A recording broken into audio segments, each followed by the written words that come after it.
Assalomu alaykum. Yaxshimisizlar qizlar? Folikulyar kistalar to'g'risida gap so'ragan ekansizlar. Folikulyar kista bu o'zi nima?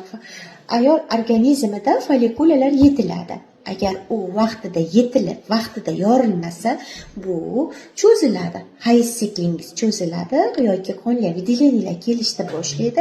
Yoki mana shu quvur sohasida suv sog'liqlar paydo bo'ladi. Bunday paytda siz o'ziga siz folikulyar kista deyiladi. Folikulyar kista bu sirazi aytaman, bu operatsiya degani emas. Bu kuchli davolanish keraklik degani emas.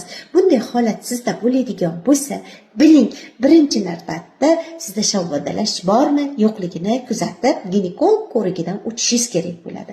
Agar sizda shabodalash bo'lmasa, bunday holat o'z-o'zidan so'rilib ketadi.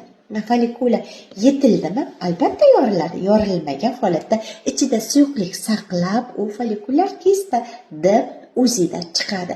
Shuning uchun bu folikulyar kistani qanday oldini olishimiz kerak? Folikulyar kistani oldini olish uchun xronitskiy shabodalashlarni oldini olish kerak. Gormonal holatlarni buzilishini sabab bo'luvchi ortiqcha vazn ko'pligi, ortiqcha vaznsizlik, shu bilan birga gormonal buzilishlar sabab bo'lishi mumkin bo'ladi. Shunday ekan, siz to'g'ri hayot tarziga amal qilsangiz, to'g'ri ovqatlanishga amal qilsangiz, bunday narsalarni oldi olingan bo'ladi. Folikulyar kista xavfli emas, lekin nazoratda ushlash kerak degan narsadir. Sog' bo'linglar.